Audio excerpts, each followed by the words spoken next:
Hello and welcome back to my channel. If you're a first-time viewer, I really appreciate you stopping by. So I bought this M2 not too long ago. It's about 3 weeks ago now, and this was my first manual car that I've owned. So as I said in my previous video, I've driven a manual only a handful of times. I test drove a manual M4 recently before I bought this car.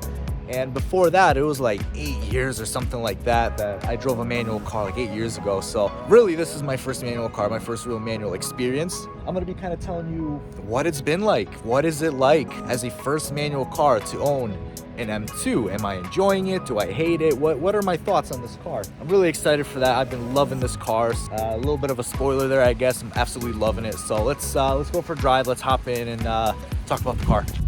Hello, welcome to day 2 of trying to film this video. I'm actually filming this part a week later after I filmed the intro. So what happened was, the first time I tried to do this video, I pulled out of a Target parking lot and I got a screw in my tire. Now I'm here a week later at a different Target. So let's see how this one goes. Let's hope I don't get a screw in my tire this time.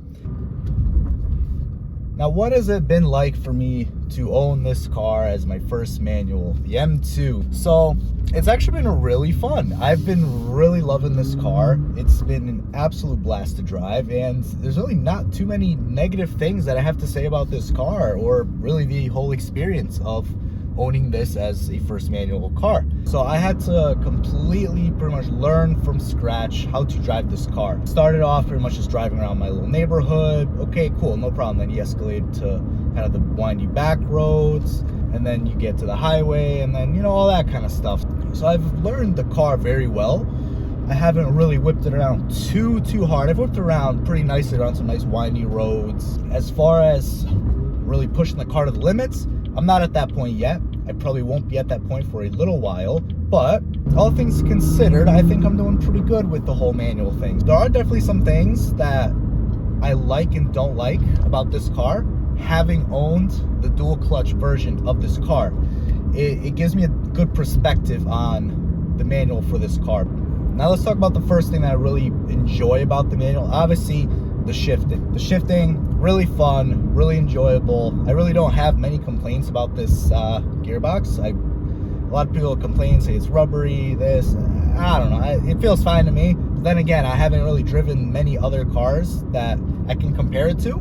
So it's a bit of a downside in that sense. I can't really compare it to other manual cars out there. I can really only compare it to the auto version of this car. Shifting it has been really fun. It's just a cool experience, just being able to move your hands and use the clutch pedal and all that. I've really enjoyed that. I can't really say anything bad about that. One of the things I really don't like about this car, and it's a big one, not really that big, but it's big enough. I've heard a lot of people complain about this, and I have a different perspective on this now. So one of the things that I hear people complaining about with the base M2, not the competition, but the base M2, are these seats. So if you know anything about kind of the cars, the BMWs, you know that the M3, M4, all those cars have different seats. They have the kind of more upscaled M seats, you know, they hug you a little better, a little bit more, a little nicer looking seats. The base M2 kind of got cheaped out on a little bit because they didn't throw in those seats. So you have the base seats from the regular 2 Series. So it is a bit disappointing in that, okay, you got an M car, but you don't have the fancy seats, which on the first M2, I really didn't care. It didn't bother me at all. I think these seats are comfy, they're nice. I don't really have any complaints about them. But I do have one complaint now that I have the manual of this car, and that is they do not hug you very well in the turns when you're trying to shift. Now, I typically don't shift in turns. Like if it's a small light turn, you know, at a light, whatever, no problem. But when you're really pushing the car and you're in a turn, nice wide turn, and you know, you still have a little bit of acceleration, it's time to switch gears, it doesn't hold you very well. So let me go into kind of the little comparison of why that is. Now, when you have the dual clutch one, or really any automatic car, because most of the time you're going to be shifting with paddle shifters, or you're just going to let the car do it for you, it doesn't really matter how braced against the seat you are. your left foot is gonna pretty much be on the dead pedal. So that's one point of contact. You have both hands on the steering wheel. You don't have to take any off. You just lift a few fingers to click the paddle shifters. So that's really not a problem. So really you have those extra points of contact when you're in a turn. The issue is when you have the manual one, if you're in a turn, your left foot is gonna be hovering over the clutch, getting ready to press it, or it's already engaged in the clutch. Your right hand's gonna be above the shift knob, ready to shift. So really, you're gonna be relying very heavily on the seats being able to hold you in place, because all you have for a point of contact is your ass in the seat, one hand on the wheel, and that's really it. And I'm talking about specifically in the moments that you're shifting, right? Obviously, I don't hold my hand on the stick when I drive. I don't hover my foot over the clutch unless I think I'm gonna be using the clutch. I don't ride the clutch, I don't do any of that. So already picked up good habits in that sense.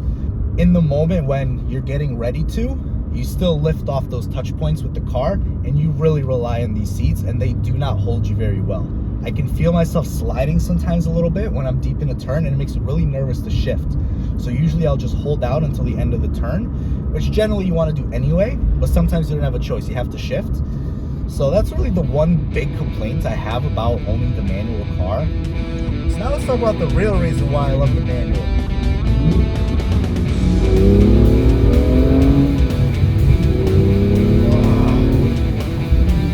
That shift, downshift, those aggressive shifts. Oh man, that is what I want. So when you're using the paddle shifters, it's really cool. It's really fast, lightning quick, and it's really cool. It's really awesome, really fast, and that's really all I can say about it. But when you use the stick to shift, it just feels so different. It has that feeling like you're really ripping the car around, you know? Like you're not just pressing the button to do it, like you're making those gears go do their thing. It's just such a cooler feeling. When you're downshifting, it feels like you're actually downshifting. Like just pulling it down into second. Man, that is just such an awesome feeling. Kind of ripping it around, giving it the beans. Wow, it feels so good. Get those brakes heated up, get them working. Around the bend.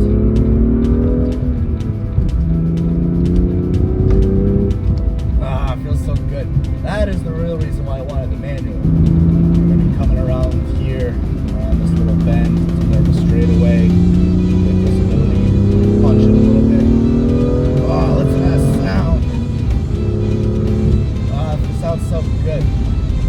Really, the sound is the main reason I wanted the M2 over the M4. That was like the one big thing holding me back. Like the color, the styling, I love the styling. But really the color and the sound, the M55 is just so good. But anyway, that's off topic. Talking about the manual experience, and it has honestly just been such a fun experience. I absolutely love this thing.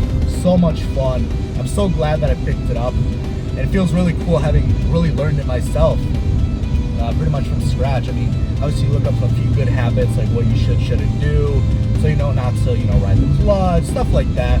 But really being able to learn it from scratch is pretty awesome, pretty cool. So I'm really happy with it. I've really picked up the manual quite well at this point. I can drive it really no problem anywhere, and it's been such a blast. I do have my little quirks, like I can't have my coffee when I want to have my coffee. I have to be a bit more mindful of when I'm drinking it. You know, the seats kind of throw you around a little bit in the corners as you want to shift. Small gripes, which on the track may be a big thing. On the streets, I can live with it. Just wanted to share my views and experience having the manual for, initially based on the intro, I've had it for about 3 weeks, but at this point it's been just over a month that I've had this car, which is longer than I had the first M2. So that is a big win right there. A car that we did not know how to drive, we picked up, we bought, we learned, and we've had it longer without totaling it. So that is a win. Celebrate those wins. That is going to be it for this video. So leave me a like if you like the video. Consider subscribing if you want to see more content on the M2. I will eventually be expanding into other territories, but for now I have a lot of M2 content I want to create. So if you're into that, you have another M2, you want to watch videos on the M2, whatever the case is, consider subscribing. Definitely appreciate it. Either way, if you just stop by as a one-time thing, thank you for stopping by, watching the video, and making it to this point. I really appreciate it. And that's really going to be it for for this one. So until next time.